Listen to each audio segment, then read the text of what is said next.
Jaga pacar digital kamu. Ini note dari manusia.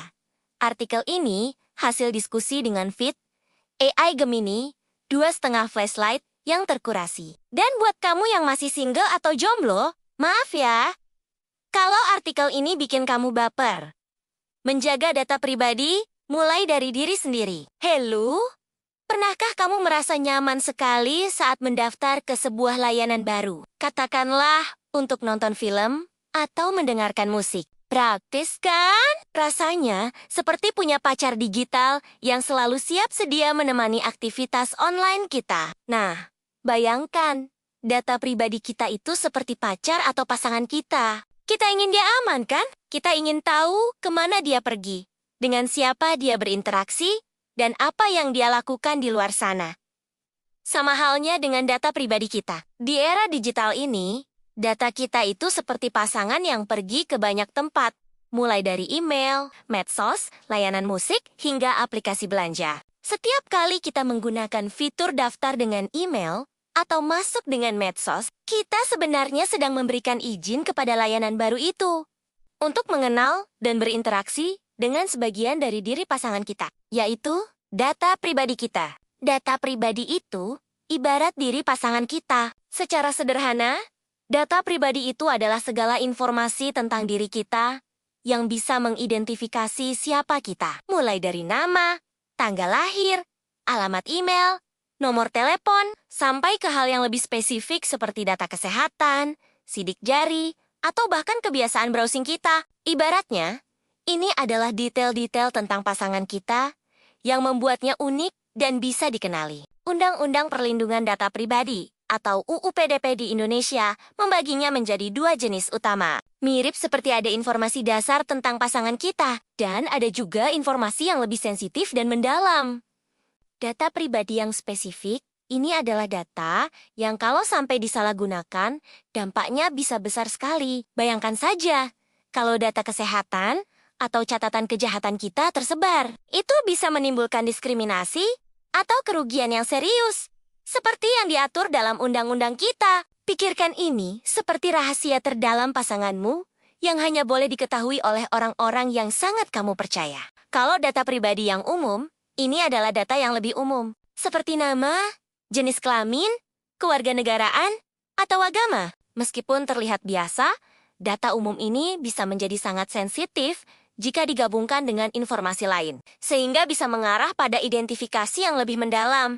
Ini seperti informasi dasar pasanganmu. Tapi, jika digabungkan dengan cerita dari teman-teman yang berbeda, bisa membentuk gambaran yang sangat lengkap tentang dia. Kemudahan itu pasti ada harganya. Poin pentingnya begini, kemudahan mendaftar dengan akun email atau medsos lain itu memang menggiurkan. Tapi ingat, seringkali kemudahan itu datang dengan harga yang harus kita bayar, yaitu data pribadi kita. Setiap kali kita mengizinkan sebuah aplikasi mengakses akun email kita, kita memberikan mereka akses ke sebagian dari diri pasangan digital kita. Mereka bisa mengumpulkan, mengagregasi, dan bahkan mungkin membagikan data tersebut ke pihak ketiga. Ini seperti membiarkan pasangan kita pergi ke tempat-tempat baru, tanpa kita benar-benar tahu siapa saja yang akan mereka temui di sana.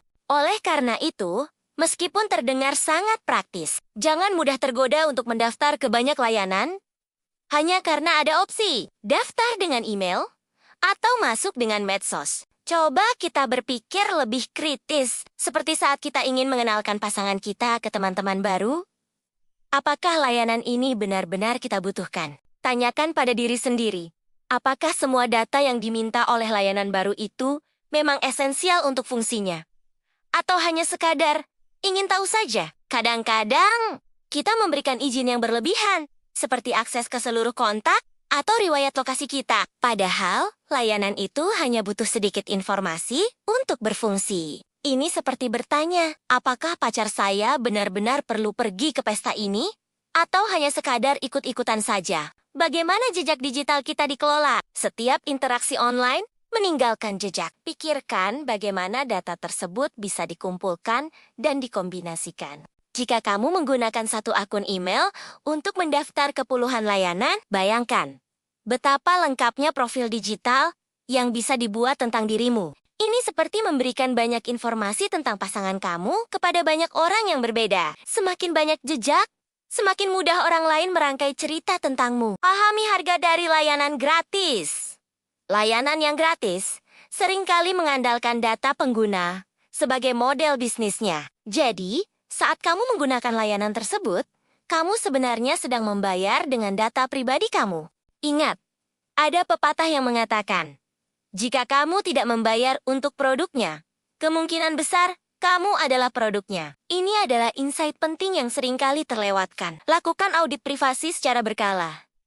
Sama seperti kita sesekali perlu memeriksa kembali siapa saja teman dekat pasangan kita. Penting juga untuk meninjau kembali pengaturan privasi di akun-akun lama yang mungkin sudah tidak aktif lagi. Cabut izin akses dari aplikasi atau layanan yang sudah tidak kamu gunakan. Ini seperti memastikan pasangan kamu tidak lagi berinteraksi dengan orang-orang yang tidak perlu. Sering-seringlah membersihkan daftar aplikasi yang terhubung dengan akun utamamu. Hati-hati dengan data storytelling. Saat data kita digunakan untuk membuat cerita atau visualisasi, perhatikan bagaimana data itu disajikan. Apakah ada bias yang tersembunyi? Apakah semua informasi penting ditampilkan? Atau ada yang sengaja dihilangkan? Ini penting agar kita tidak mudah tertipu oleh narasi yang mungkin dibentuk dari data pribadi kita. Terkadang, sebuah cerita yang indah bisa menyembunyikan niat yang kurang baik.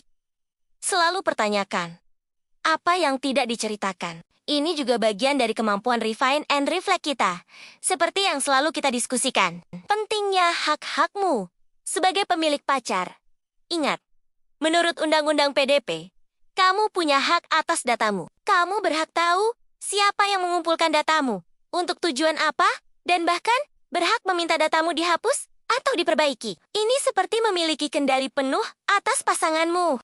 Kamu punya hak untuk tahu dan memutuskan tentang informasinya. Jangan ragu untuk menggunakan hak ini jika kamu merasa ada yang tidak beres. Hak ini adalah fondasi dari kendali diri di dunia digital. Menjadi penjaga pacar yang cerdas. Selain langkah-langkah di atas, ada beberapa kebiasaan cerdas lain yang bisa kita terapkan untuk menjaga pacar digital kita tetap aman. Pikirkan 2 kali sebelum berbagi. Sebelum kamu mengunggah foto, status, atau informasi apapun, tanyakan pada diri sendiri, apakah ini benar-benar perlu dibagikan? Siapa saja yang bisa melihatnya? Bagaimana jika informasi ini disalahgunakan? Ini adalah disiplin diri yang krusial di era oversharing. Gunakan kata sandi yang kuat dan unik. Ini adalah kunci rumah bagi pacar digitalmu. Jangan gunakan kunci yang sama untuk semua rumah. Dan pastikan kuncinya sulit ditebak. Gunakan kombinasi huruf besar kecil, angka, dan simbol. Aktifkan autentikasi 2 faktor yang disebut 2FA. Jika tersedia. Ini adalah aspek praktis dari disiplin dan keamanan yang tidak bisa ditawar. Waspada terhadap phishing dan penipuan. Penipu seringkali mencoba merayu pacar digitalmu dengan berbagai cara. Selalu cek tautan, pengirim email, dan jangan mudah percaya pada tawaran yang terlalu bagus untuk menjadi kenyataan. Ini adalah bagian dari komunikasi yang cerdas dan kritis. Melatih mata analitis kita, edukasi diri sendiri. Semakin kamu tahu tentang ancaman dan cara melindungi diri, semakin aman pasangan digitalmu. Baca berita, ikuti perkembangan teknologi, dan jangan malu bertanya. Ingat, proses belajar ini adalah sebuah perjalanan, bukan tujuan akhir. Menjaga data pribadi itu seperti merawat hubungan yang berharga. Perlu kesadaran, kehati-hatian, dan tindakan proaktif. Dengan memahami dan menerapkan langkah-langkah ini, kita bisa menjadi penjaga yang lebih baik bagi pasangan digital kita. Memastikan bahwa informasi tentang diri kita tetap aman dan digunakan secara bertanggung jawab. Ingat, di dunia digital ini, data pribadi kita adalah aset yang sangat berharga. Mari kita jaga baik-baik, layaknya menjaga hubungan terpenting dalam hidup kita.